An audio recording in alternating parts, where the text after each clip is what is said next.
My husband has a close friend who had just returned after many years.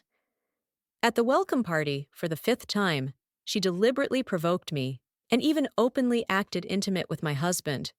And this time, I couldn't hold back anymore. Ashley Brooks, in a fiery red spaghetti-strap dress like a burning flame, sat pressed right next to James Carter, my husband, her body almost glued to his arm as if that's exactly where she belonged. Ashley's bright smile widened the moment she saw me, her sweet voice ringing out as though nothing was out of place. "Laura, how's work these days?" I smiled, forcing myself to look composed, raising my glass of wine, ready to respond. But then I caught Ashley leaning closer, her lips nearly brushing James's ear, whispering something. James lowered his head to listen, the corner of his lips curving into a smile I had never seen before. It wasn't the polite, weary smile he gave me on late nights after work. This was effortless, relaxed, full of delight, the kind of smile that, with one sharp, cold cut, made me realize he had never once given to me. I tried to focus on the menu, but my eyes refused to leave them. At the table, Ashley kept lightly brushing her fingers against James's hand, each touch seeming accidental, yet calculated. Her voice turned soft, almost childish, as if she was a spoiled little girl. "James, cut the steak for me. You do it better than I do." James shook his head with a faint, reluctant smile, yet still picked up the knife and carefully sliced each piece of meat. When Ashley casually reached over and placed a piece of steak from James's plate onto hers, I waited for him to frown or gently scold her. But no, James merely glanced at her, his gaze tender as if her gesture was completely natural, then continued eating what was left. I put my fork and knife down. The sharp clink of metal against porcelain was loud enough to make James flinch and glance up.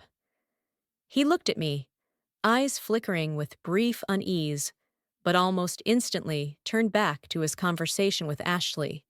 For the next 2 hours, I sat in silence, motionless, like an unwilling audience watching a play I was never invited to be a part of. Ashley sipped orange juice from James's glass, giggling when they ordered the same dish. "James, you always remember what I like," she said, her voice proud, as though it was a secret only they shared. She slid her half-eaten dessert plate toward James. "I'm full." James didn't object.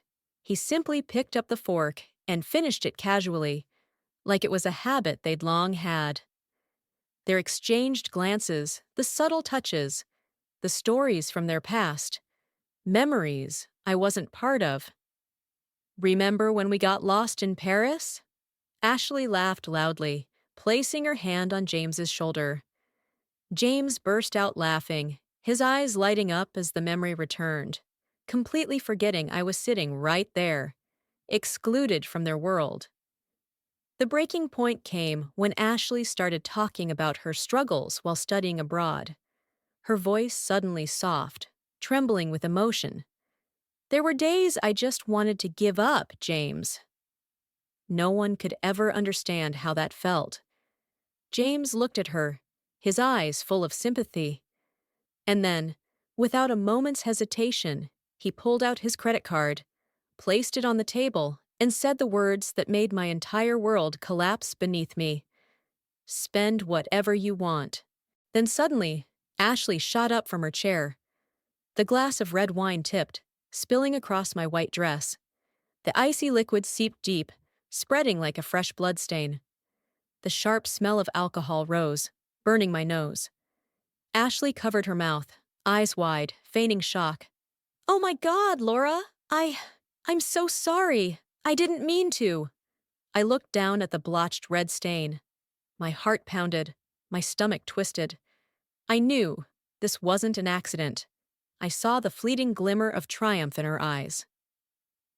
James only shook his head, his voice gentle but full of indulgence. "Be more careful next time. He handed the napkin to Ashley first, wiped her hand first. Only then did he turn to me. Honey, do you want to go to the restroom and clean up? The fifth time. I counted. This was the fifth time she provoked me tonight. The accidental touches. The stories that excluded me from their conversations. I lifted my head and saw James twirling a strand of Ashley's curls between his fingers, caressing it delicately, as if he was touching something precious. Heat flooded my face. My breaths came fast and uneven. The air in the room felt frozen solid. I picked up my wineglass, stood, without hesitation, threw it straight at James's face. Smack! Red wine splattered everywhere. It ran down his face, soaked into his collar, dripping heavily onto the gray suit I had chosen for him. The room fell silent, like the sound had been sucked out. Only the faint dripping of wine remained. I spoke slowly, each word landing sharp as a blade. You are humiliating yourself. James shot up instantly. His face flushed red from the wine and anger. Laura Winters! Have you lost your mind? Ashley covered her face, pretending to be stunned. Oh my God, Laura! Why would you do that? She clutched James's arm, her voice trembling as if she were about to cry. James, did I say something wrong that upset Laura? I picked up the napkin, wiping my hands leisurely. A faint smile on my lips, my voice low, cold. Sorry. Slipped my hand. James slammed his glass onto the table, his eyes blazing. Laura? Apologize to Ashley right now. Let's end this. I tilted my head, looking at him, smiled. Then turned to Ashley, my voice soft but razor sharp. Oh, Ashley, why don't you explain first? Why did you text my husband at 2 a.m.? Miss you. Her face froze. Her eyes widened, this time for real. James spun toward me, stammering. It's just friends. A random text, that's all. Ashley trembled, then cried. Tears streamed down like a seasoned actress. Laura, you went through James's phone? I rested my chin on my hand, my voice steady, icy. No. He fell asleep. The screen lit up. The message popped right there. No one spoke, only the ticking of the wall clock. Heavy breaths. Every gaze at the table fixed downward, the silence thick, as if waiting for an explosion. I was the first to stand, grabbed my bag, smirked faintly. Take your time. I'm leaving. James shot up, reaching for me. Honey, just let me explain. Before he could finish, his drunk friends pulled him back. James, where are you going? The party's just getting started. Ashley clutched his sleeve too, her voice soft, almost whining. James, you forgot. You promised to drive me home? I stepped into the elevator. The doors slid shut slowly. Through the narrowing gap, I saw James standing there, being held back, his face clouded with confusion. My phone buzzed endlessly on the way home. Message after message. Ashley's just being playful. You're overthinking it. Go home, I'll be back soon. I stared at them for a moment, then blocked his number. Without hesitation, one swift cut, severing the heavy chain. That night, I lay staring at the ceiling. No sleep, no tears. Memories replayed like a broken film reel. The winters when he wrapped a scarf around me, the reconciliatory hugs, the whispered promises, and Ashley's laughter tonight crushed them all into dust. My screen lit up again. A message from Noah, his friend. Laura, James is too drunk. Can you come pick him up? I didn't reply. Then a photo arrived. James sprawled across a sofa, eyes closed, mumbling incoherently. Ashley practically on top of him, one arm around his neck, the other holding her phone up for a selfie. That radiant smile. The distance between them. Gone. I stared at it for a moment, then turned off my phone, pulled the curtains closed.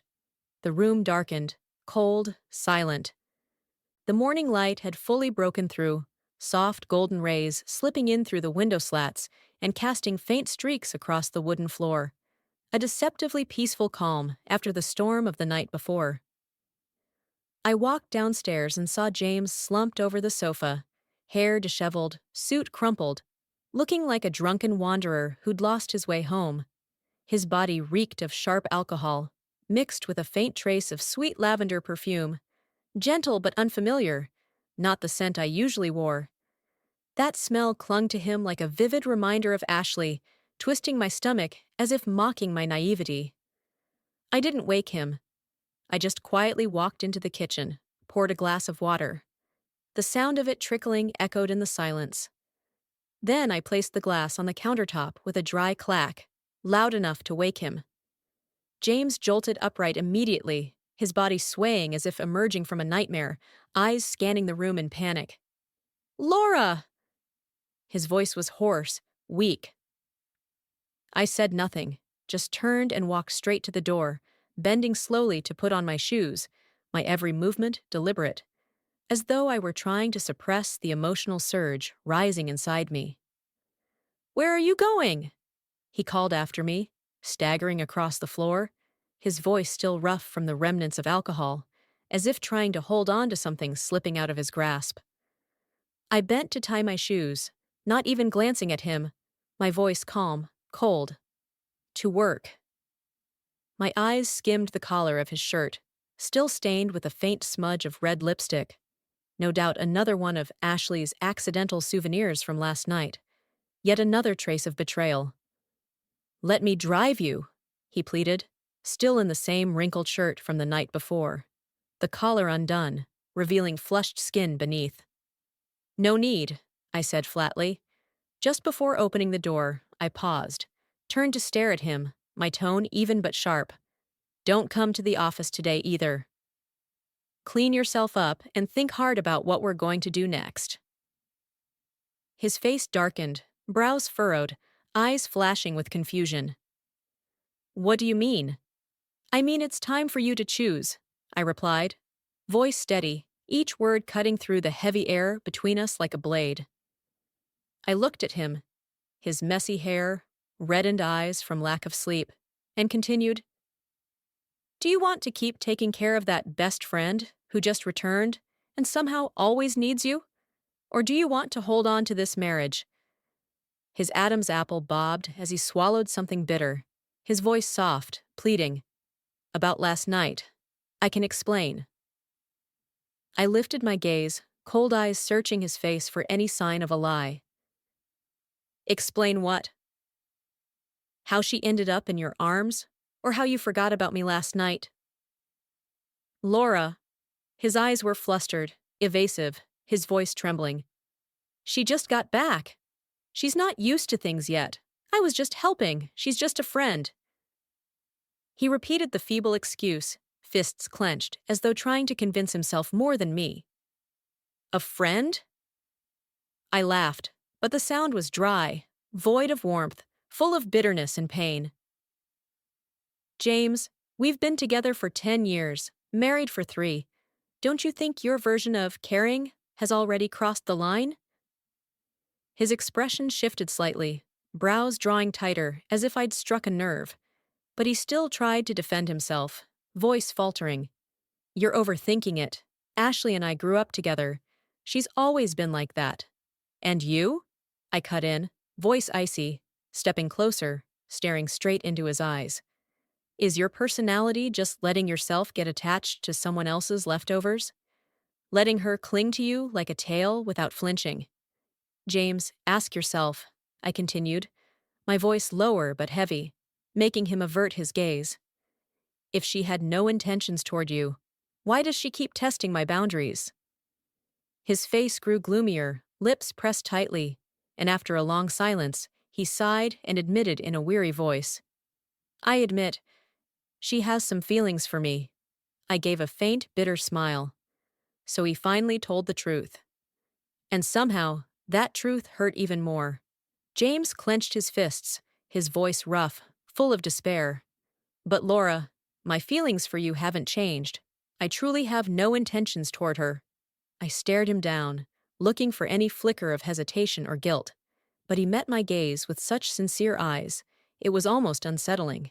And that sincerity, now, only felt ridiculous, like a badly acted play. No intentions? I stood taller, looking down on him, my voice a notch louder, thick with sarcasm. Then tell me why she feels comfortable provoking me right in front of you. Why do you always defend her?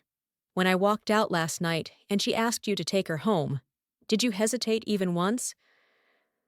James was speechless, mouth open but no words coming out, face pale, hands trembling like he was trying to grasp air. You see? I said coldly, voice echoing in the still room. You can't even lie to yourself, and you expect to convince me? He stayed quiet for a long while, finally rubbing his temples in distress, his voice barely audible. I just thought, she's been away so long, maybe she needed someone to care? And that someone had to be you? I scoffed, voice thick with irony, stepping closer and jabbing a finger into his chest. James, please. Wake up. She's not some lonely, helpless girl. She's a woman trying to drag you into bed. She's trying to take my place. His eyes flickered in panic, brows twitching, voice shaking. Laura, it's not like that.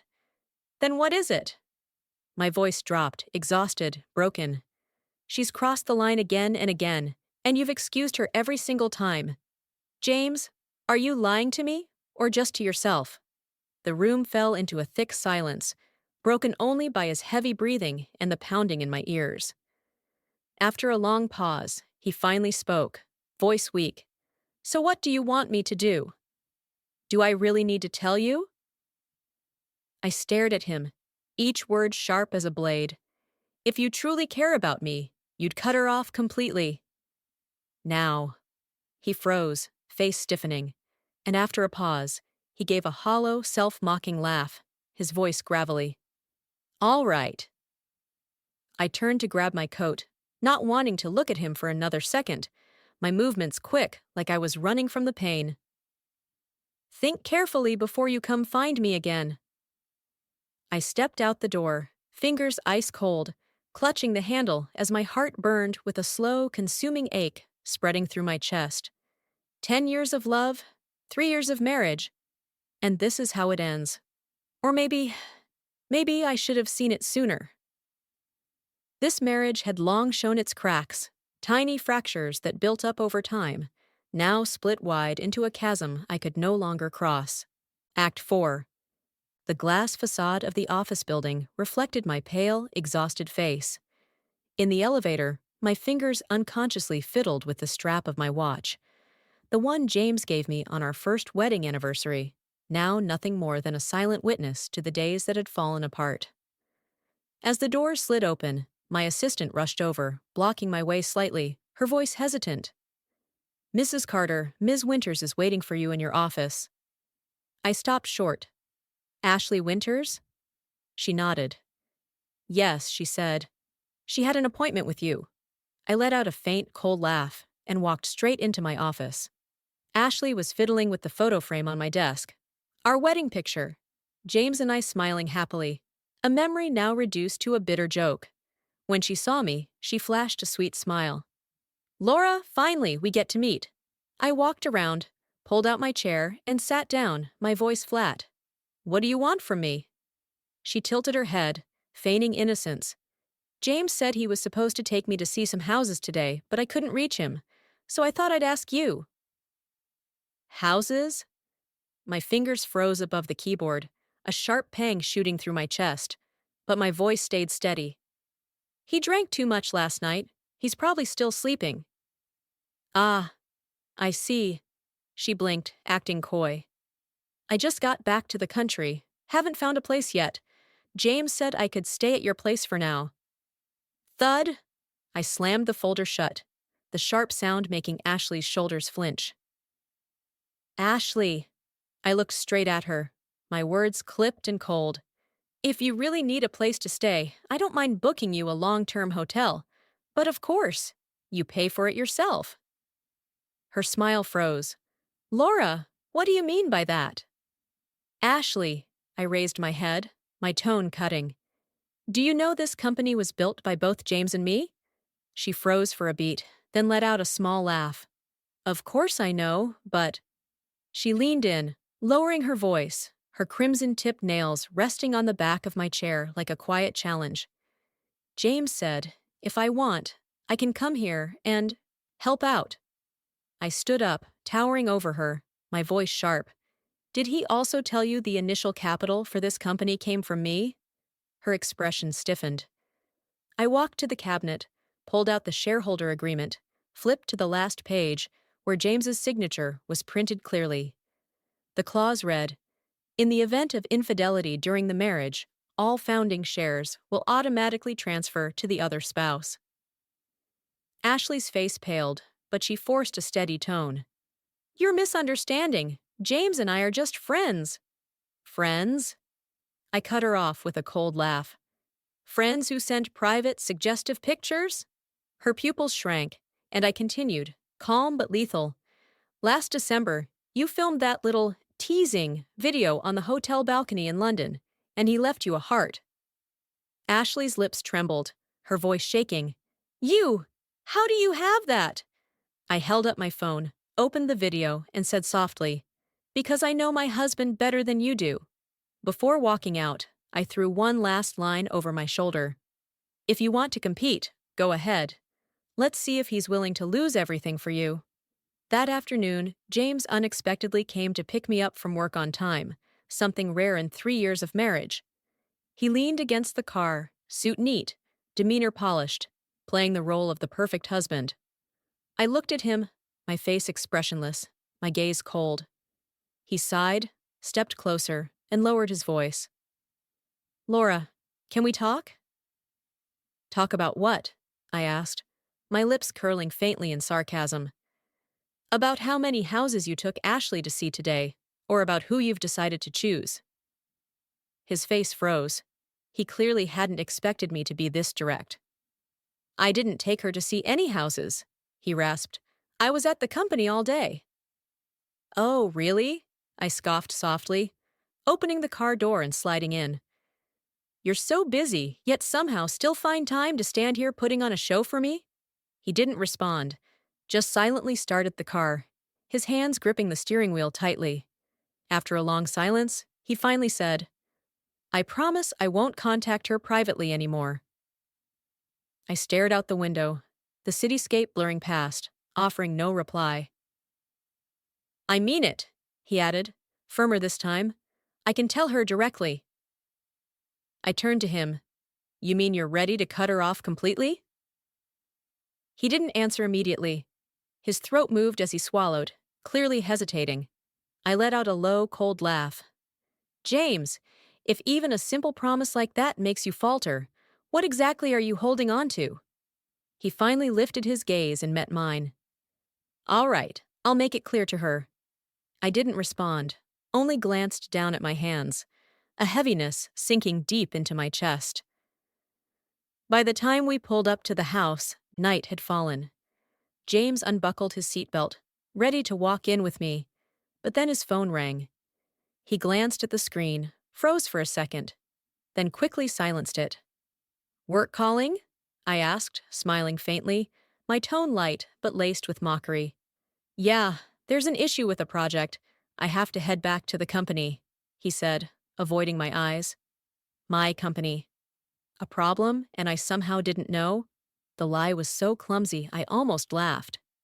Is that so? I murmured, unbuckling my belt slowly, still smiling. Work always comes first, after all.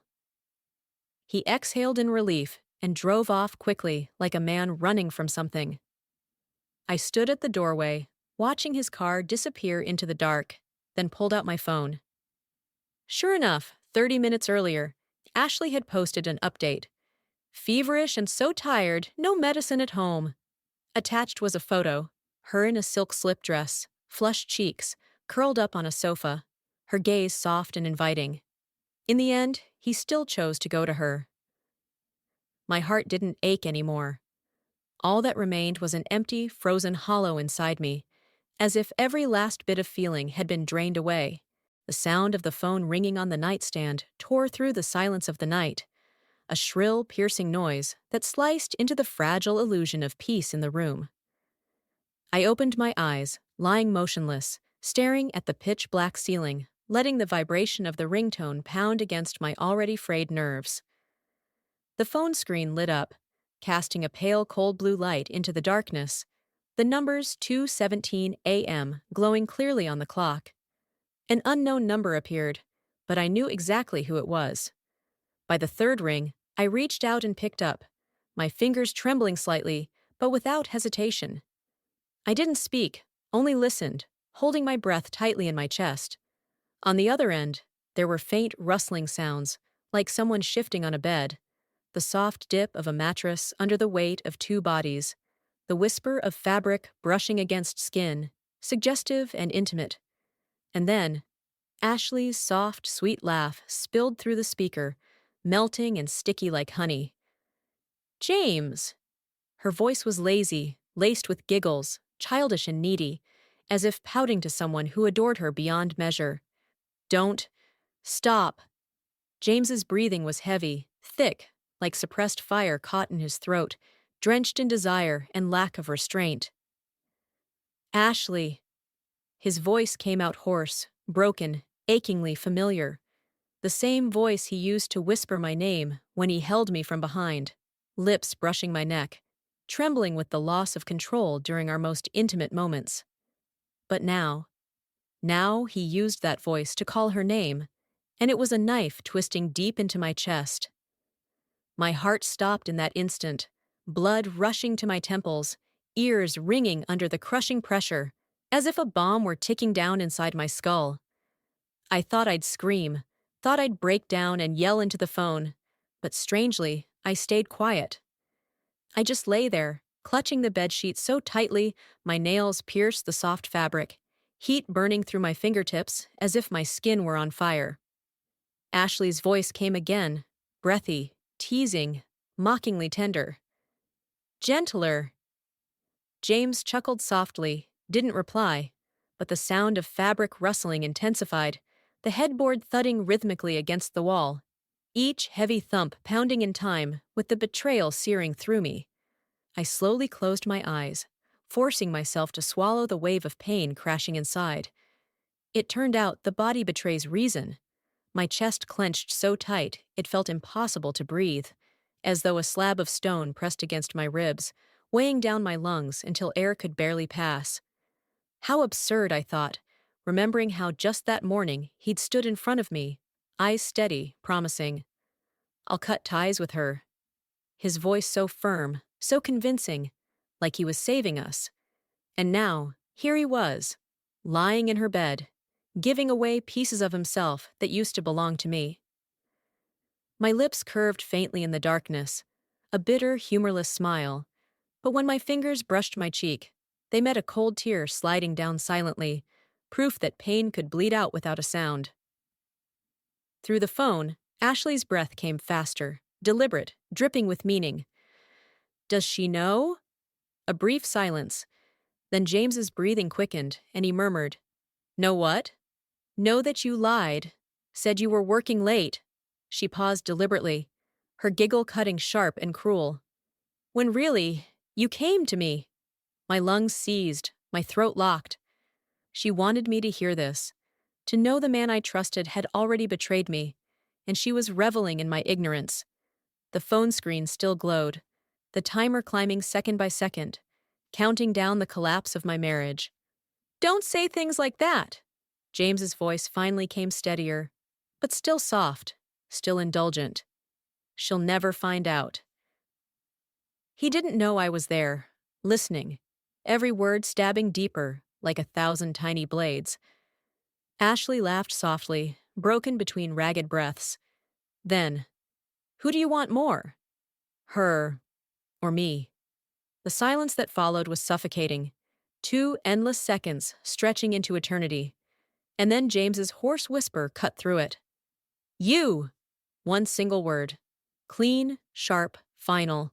A blade severing the last fragile thread, holding my heart together. My fingers went slack, and the phone slipped from my hand, landing hard against the floor, the sound echoing through the darkness like a gavel sealing a verdict. The line had gone dead. The screen dimmed, plunging the room into shadow again, the faint silver moonlight spilling through the window, stretching my silhouette long and hollow across the cold wooden floor, as empty and endless as the nameless ache gnawing through me. Slowly, I sat up, bending to pick up the phone, my hands trembling, but inside, everything had gone numb. No more anger, no more tears, only a vast, silent void where love used to live. From that day on, I moved out and returned to the apartment near my company, the one I had bought before getting married. James came by a few times, each time carrying flowers, looking more haggard than the last, his voice hoarse from sleepless nights and belated regret. "Laura, I really know I was wrong." His pleading eyes, furrowed brows, and trembling hands made it look as though the guilt was eating him alive from the inside out. I stood behind the door, opening it just a small crack, watching him through that narrow space, my voice flat and cold. "Is that so?" There was silence outside for a few seconds, only his heavy sigh breaking through. But I didn't invite him in, giving no gesture of forgiveness.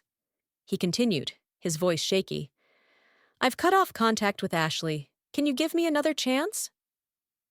I let out a cold, dry laugh that echoed from inside, then turned toward the kitchen, pouring myself a glass of red wine from the bottle he once gave me. The dark liquid swirling inside the crystal glass, the rich scent of ripe grapes now carrying nothing but bitterness. No matter how good the wine was, it didn't taste the same anymore.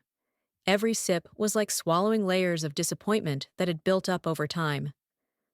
I hired the best divorce lawyer I could find, a middle-aged man with gold-rimmed glasses and a voice calm enough to sound like he was reading a financial report.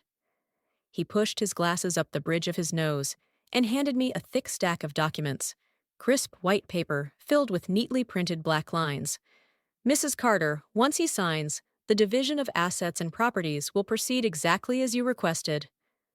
I flipped through the file, my fingers gliding across the numbers and clauses, stopping at the name, James Carter.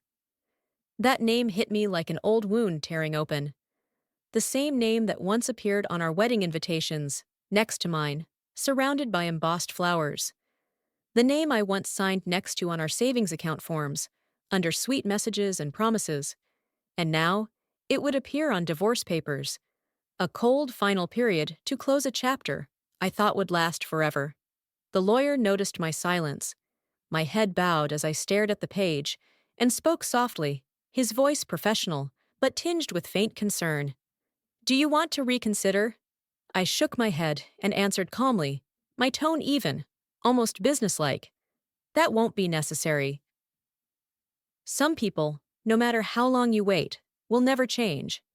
That sentence echoed inside me like a quiet, merciless reminder from a heart that had long gone numb. I arranged to meet James at our usual cafe, where the warm yellow lights glowed softly against polished wooden tables, the smell of freshly ground coffee filling the air, but failing to chase away the heavy tension. He arrived quickly, dressed in a perfectly pressed suit, his hair neatly styled with gel, looking as put together as he used to on our early dates, back when he smiled brightly and held my hand like he'd never let go.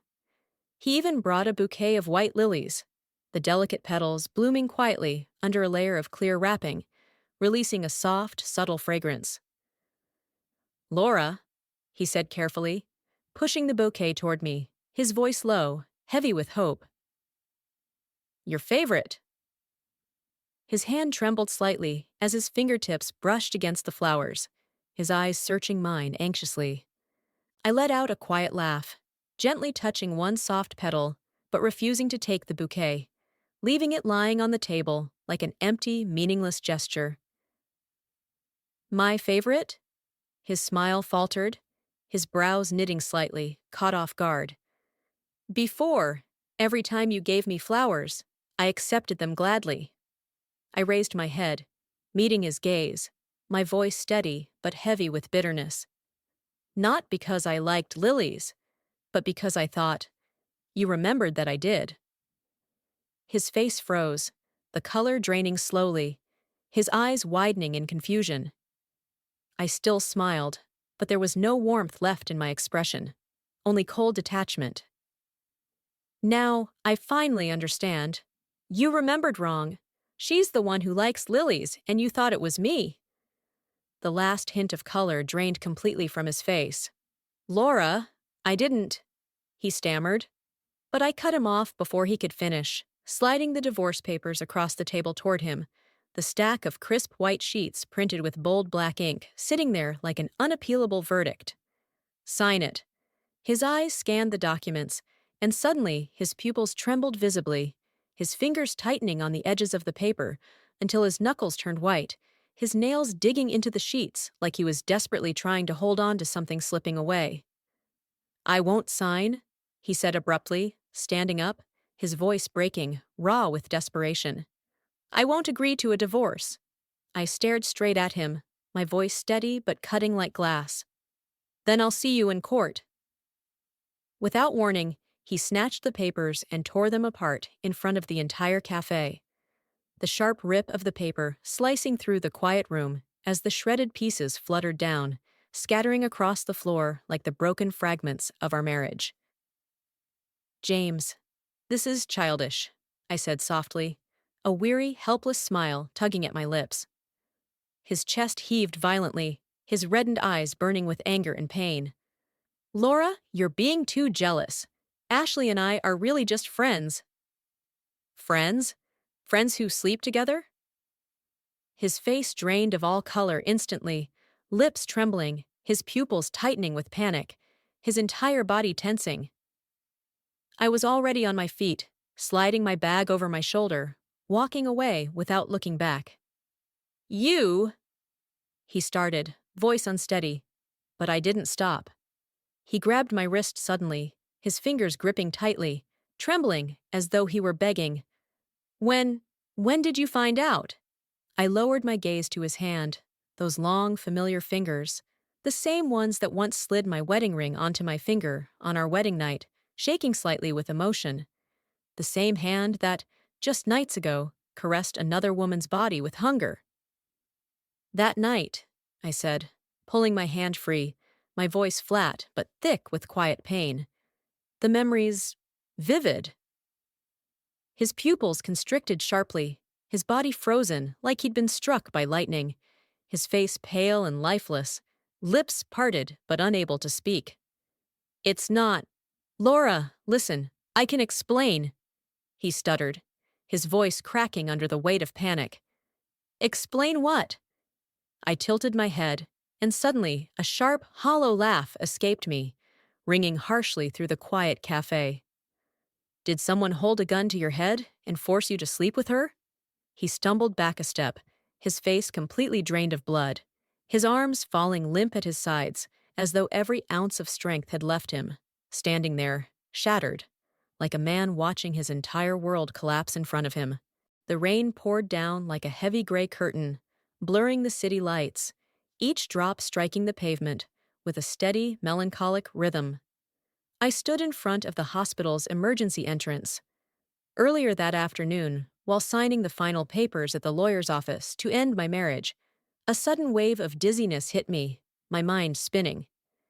I came to the hospital to check, and the nurse smiled gently, her voice soft and warm, as though sharing my joy. Congratulations, you're pregnant. The baby is developing well. I stared at the tiny faint dot on the ultrasound, a small speck of light powerful enough to make my heart tremble. My fingertips quivered slightly as they brushed against the fragile sheet, as if touching something breakable. This baby. It couldn't have come at a worse time. Like a cruel joke from fate. Leaving the examination room, I unexpectedly collided with a pair of drenched arms, the familiar scent of cedarwood mixed with damp rain filling my lungs. Laura! James stood there, soaked through, wet hair clinging to his forehead, his eyes burning with a fire tangled in worry and desperation. I've been looking for you all day. His voice was hoarse, breath uneven, his shirt clinging tightly to his body.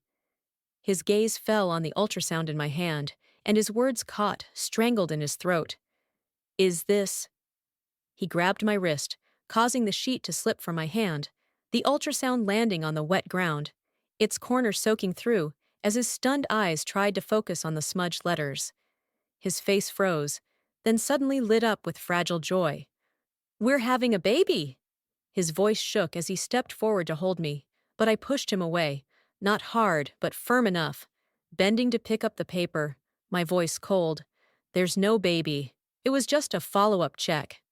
I slipped the paper into my bag and walked past him, fighting to hide the crashing waves of emotion swelling inside. He followed quickly, grabbing at my sleeve, his voice frantic, edged with despair.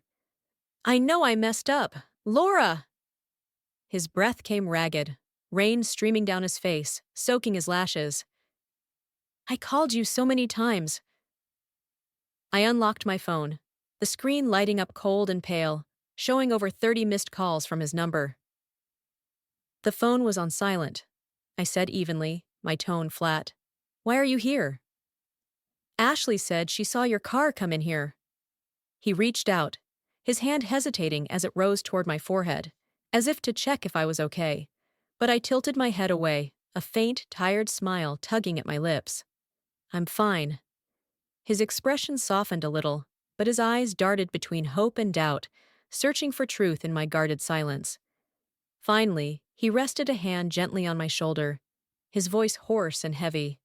"If something's wrong, you have to tell me." I stepped back, opening my black umbrella again, the fabric spreading between us like a barrier. In the rain, a strange silence hung in the air, broken only by the soft drum of raindrops and his strained breathing. After a long moment, he exhaled deeply, his voice weary. "Let me walk you to the parking lot." "No need," I replied firmly, tucking my phone into my bag. "My driver is waiting." Suddenly, his hand closed around my wrist, his grip tight, as if afraid I might vanish right there. "Do you really have to be this way? Can't we—" "James," I cut him off, my voice cold, steady, like the rain pouring down around us. "Between us, there's nothing left to say." The curtain of rain fell heavier, dividing us into two separate worlds, unreachable to one another. His Adam's apple bobbed sharply, his wet lashes trembling faintly beneath the rain, but they couldn't hide the storm in his eyes, pain, regret, and a flicker of helpless desperation. His long fingers hovered just a centimeter from my sleeve, frozen midair, as if he didn't dare touch me, afraid to shatter the fragile thread holding us here. "Laura!" His voice broke, low and shaking, carrying a quiet plea. "Don't do this." I looked at the man who once meant everything to me, and his eyes now were the same as that night he proposed, kneeling, holding my hand, promising, "I'll make you the happiest woman in the world." How bitterly ironic that promise felt now, like the cruelest joke. "James," I whispered, my voice soft but sharp as a blade, "do you know what the funniest part is?" His eyes lifted, confusion clouding the hope lingering there. "That night, I thought I'd forgive you, but instead, you betrayed me." I turned, stepping away beneath the black umbrella, leaving him standing there, unmoving, as the rain streamed down his face, disguising the tears he couldn't let fall. I jolted upright from bed with a violent wave of nausea, clutching my stomach as I stumbled into the bathroom. The sound of water running from the shower blended with my ragged breathing, tangled and chaotic. In the mirror, my face was pale as cracked porcelain, my lips drained of color. It had been 2 weeks since I found out I was pregnant. The morning sickness was getting worse. I leaned against the sink, lifting my gaze to the calendar on the wall. Today, James had arranged to meet me at an upscale restaurant. A private room tucked deep inside, warm golden lights, wine already opened, and passion fruit grilled fish, my old favorite, waiting on the table. He sat there in a crisp white shirt, tie loosened, face drawn and tired, like a man who hadn't slept in days. "Laura?" He stood up, pulled out the chair for me, his eyes downcast, avoiding mine. I sat, my gaze stopping at his hand. The wedding ring was still there, glinting faintly beneath the soft light. He was still wearing it. The waiter refilled our glasses. James picked up his chopsticks, carefully placing a piece of fish onto my plate, his voice trembling faintly. The doctor said, "Ashley is pregnant." The air seemed to slow, sounds retreating into the distance. My chopsticks froze midair. A rush of blood roared in my ears. A cold chill crawled down my spine. "Ah!" My voice cracked, rough, stuck in my throat. "I see." He didn't look at me, his head lowered slightly, his Adam's apple bobbing. "Actually, the doctor said I don't have any fertility issues." He didn't finish, but I understood. One time, just once. Ashley gets pregnant, and me, 3 empty years.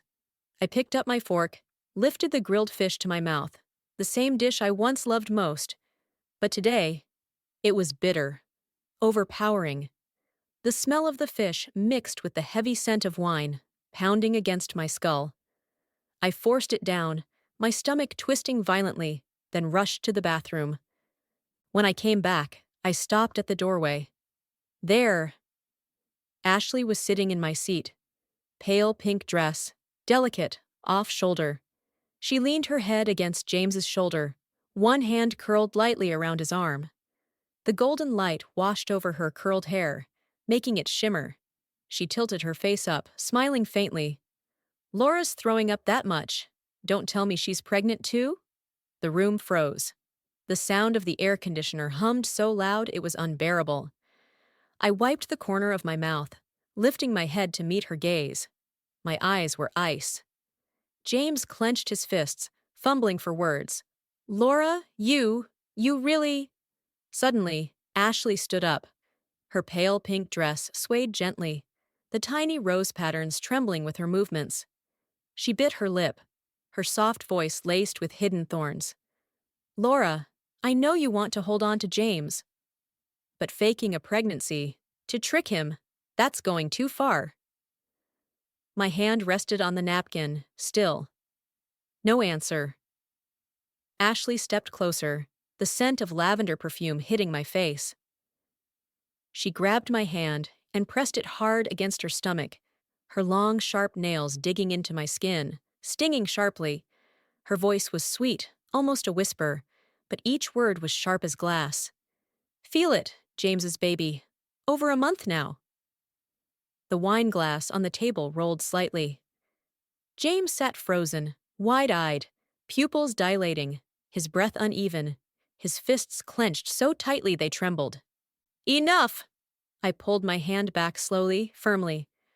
I wiped my fingers clean with the napkin, my eyes never leaving hers. My voice was even, cold. "It's just stomach pain. Nothing to do with you." James stiffened. His gaze dropped to my stomach, searching for a flicker of hope, but all he saw was a wall of ice. He lowered his head, letting out a small, hollow laugh, rough in his throat. "Right, all these years." Ashley gripped his hand tighter, tilting her head, her tone almost commanding. "James, you have to give our baby a home." James looked at me. His tired, lost eyes seemed to plead for something, a word, a reaction, anything. But I just sat there, silent. No frown, no sigh, no response. Finally, he closed his eyes, exhaled long and deep, then picked up the pen, and signed. The scratch of the pen against paper echoed harshly in the quiet room. When he set it down, his head remained bowed. He didn't look at me. I slipped the divorce papers into my bag, stood, and smiled softly. "I hope you two stay together forever." The next day, the news of Ashley's pregnancy spread across our circle of friends. Online, photos appeared of James with his arm around Ashley's waist, Ashley holding up a blurred ultrasound photo, smiling radiantly, pride glowing in her eyes. The caption beneath read, "True love never arrives late." I scrolled past it, turned off my phone, leaned back in my chair. My fingers tapped lightly against the desk, my eyes half closed. A long, steady breath. True love? Too bad. The timing was wrong. The following morning, my assistant knocked and entered, carrying a thick stack of files. Mrs. Winters. The report from the investigator. I took it. Papers rustling softly as I flipped through a few pages. My lips curved faintly. The pregnancy was before they even met? I closed the file and lifted my gaze toward the window, a cold smile brushing my lips. I wonder if James has realized the baby isn't his. My assistant hesitated. Do you want me to send this to him now? I slowly swirled my coffee, watching the foam spiral into tiny circles. Number not yet. She placed another folder on the desk. Here, it's confirmed. 4 months before coming back, Ashley was frequently spotted at bars, hotels, and— her voice dropped lower. Her ex was a British guy. During their relationship, she was still seeing multiple others. I nodded slightly, taking the documents, opening my laptop, fingers tapping steadily on the keyboard. Send everything to James. I paused, then smiled faintly, my voice low, sharp. Title it, Congratulations, James. You're a father. 3 days later, the scandal exploded. Every transaction, the embezzlement, the house, the designer bags, the luxury trips for Ashley, exposed in full detail. In the boardroom, James was forced to resign as CEO, ordered to repay over $2 million.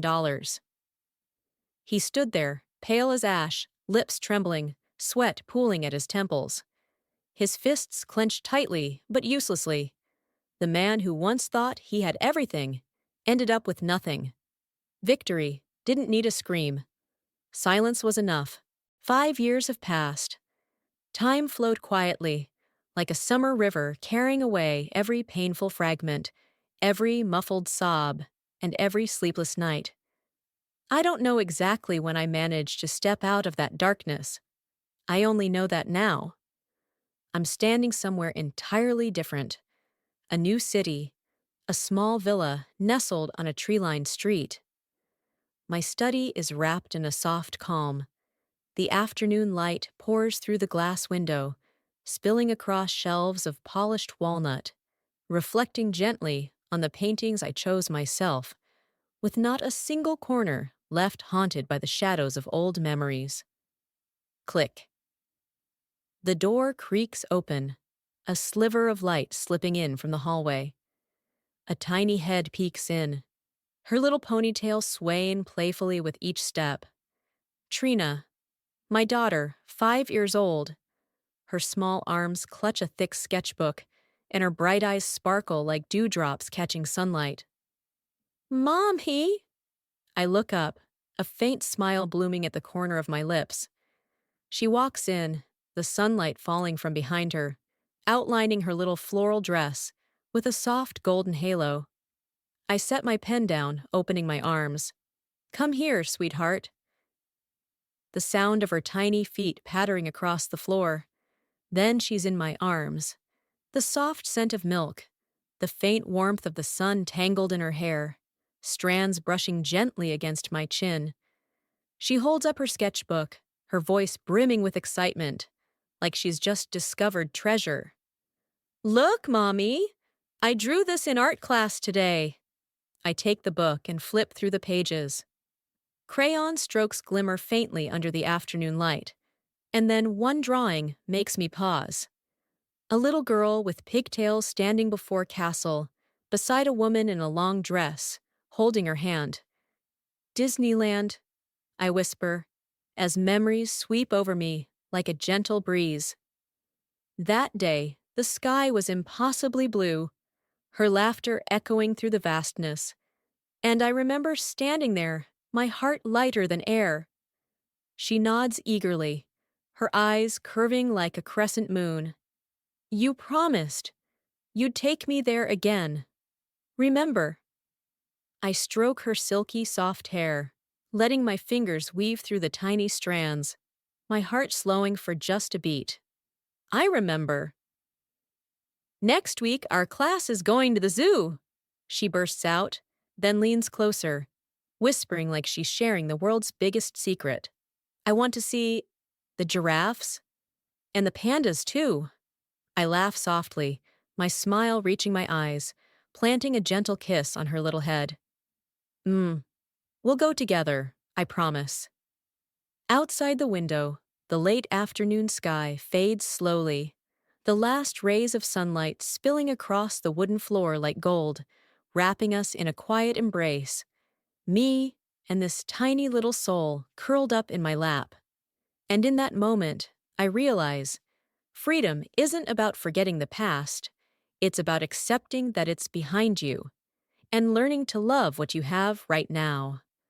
I look at Trina, her small fingers sketching shapes in the air, her bright eyes holding entire constellations inside them. A soft breeze rustles the curtains, carrying the delicate scent of lavender blooming in the garden. Peaceful, gentle, whole.